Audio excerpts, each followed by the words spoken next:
काम आहे ते काम पूर्ण करण्याचा मी प्रयत्न करतो. शहरातील कचऱ्याची समस्या आहे, स्ट्रीट लाईटची समस्या आहे. सगळ्यात अगोदर आम्ही कचऱ्यावर आमचं लक्ष त्याच्यावर आम्ही लक्ष घालणार आहे.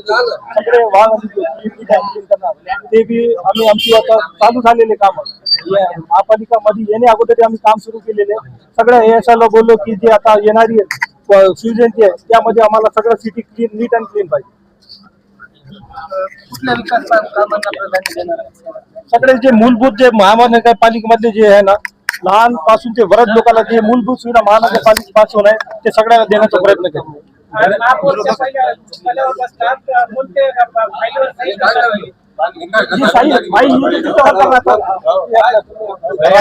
राज्यामध्ये कचऱ्याचं साम्राज्य साचलेलं आहे.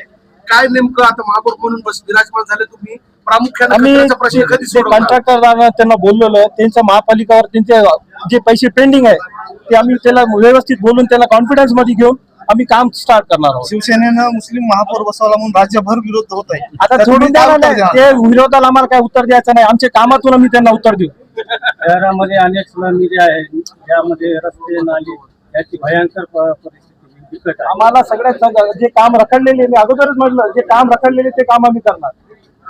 काय म्हणले ते मुख्य आहे ना ते मुद्दा.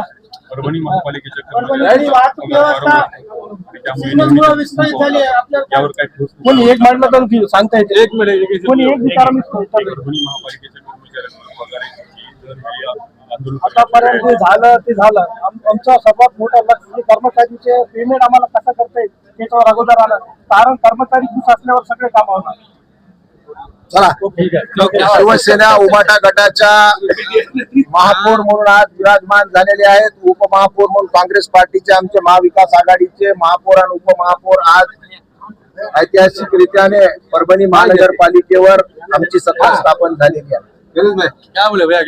गेल्या 8 दिवसापासून तुम्हाला माहिती प्रत्येक ठिकाणी बॅनर न्यूज संपूर्ण राज्यामध्ये देशामध्ये झालेली आहे. अनेक कारण असतील त्यामध्ये बऱ्याच लोकांचं पोट दुखत होतं की मुस्लिम समाजाच्या व्यक्तीला तुम्ही कसं काय महापौर केलं. अरे मुस्लिम समाजाचे लोक काही देशात राहत नाहीत का? काही मतदान करत नाहीत का? संविधानिक अधिकार त्यांना नाही का? आणि तुम्ही केलं तर ठीक आहे, आम्ही केलं तर वाईट का? म्हणून आमच्या इथे उच्च शिक्षित चेहरा एम.कॉम झालेला आहे, एम.टेक झालेला आहे सॉरी, आणि कित्येक वर्षापासून शिवसेनेचे जुळलेला हा व्यक्ती आहे. म्हणून सय्यद इक्बाल असेल किंवा आमचे गणेश देशमुख असतील, दोन्ही युवा चेहरा देण्याचं काम आम्ही या निमित्त या महानगरपालिकेत केलेलं आहे. म्हणून जरी कोणाचं पोट दुखत असलं तरी सर्व समाजाला न्याय देण्याचं काम शिवसेनेला वंदनीय बाळासाहेब ठाकरेच्या काळामध्ये सुद्धा मुस्लिम मिनिस्टर झालेले आहेत. आपल्या साबेर शेख म्हणून क्रीडा मंत्री झालेले आहेत. आणि जे राष्ट्रवादी मुस्लिम आहेत ते आमच्या बरोबर आहेत. जे राष्ट्रावर प्रेम करणारे मुस्लिम आहेत ते शिवसेने बरोबर आहेत. म्हणून येणाऱ्या काळामध्ये सर्व समाजाला घेऊन जाण्याचं काम शिवसेनेच्या माध्यमातून उबाटा गटातून करण्यात येणार. मागील काही काळामध्ये राज्यातले सत्ताधारी आहेत त्यांचा तुम्ही स्वतः अनुभव घेतलेला आहे. तुमच्या मतदारसंघातल्या कामांसाठी निधी दिला नाही. त्याचं उदाहरण जर बघितलं तर आपण नाट्यगृहाचं आहे. कशा पद्धतीने आता महापालिकेसाठी तुम्ही विधानसभेमध्ये प्रयत्न करणार आहात? अनेक अडचणी असतील. तुम्ही पाहिलं असेल की महापालिका आता डिफिसिट मध्ये आहे. जवळपास 4 कोटी रुपये मायनस मध्ये महानगरपालिका आहे. पण आम्ही तळागाळात काम करणारे लोक आहेत.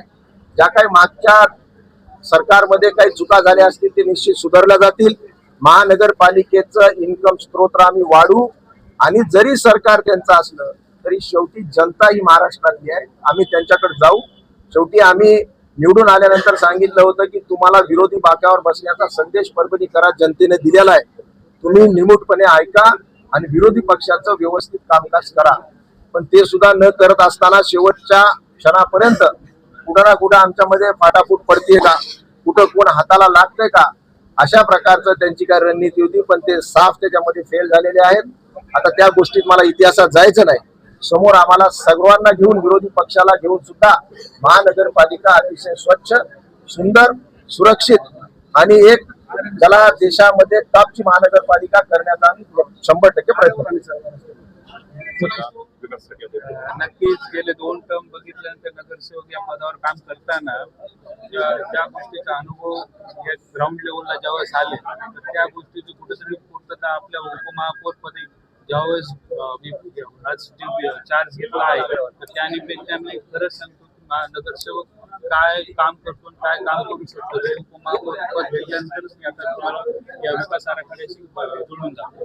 शहरातील कचरा समस्या तीव्र आहे. महापौरांनी जरी असं सांगितलं असेल निवडणुकाच्या झाल्याच्या नंतर तरी अद्याप त्यात काही चेंज झालेलं दिसत नाही. रस्त्यावर ठिकठिकाणी कचरा जावा काही ठिकाणी तर महापालिकेच्या कर्मचाऱ्यांकडून कचरा जावा.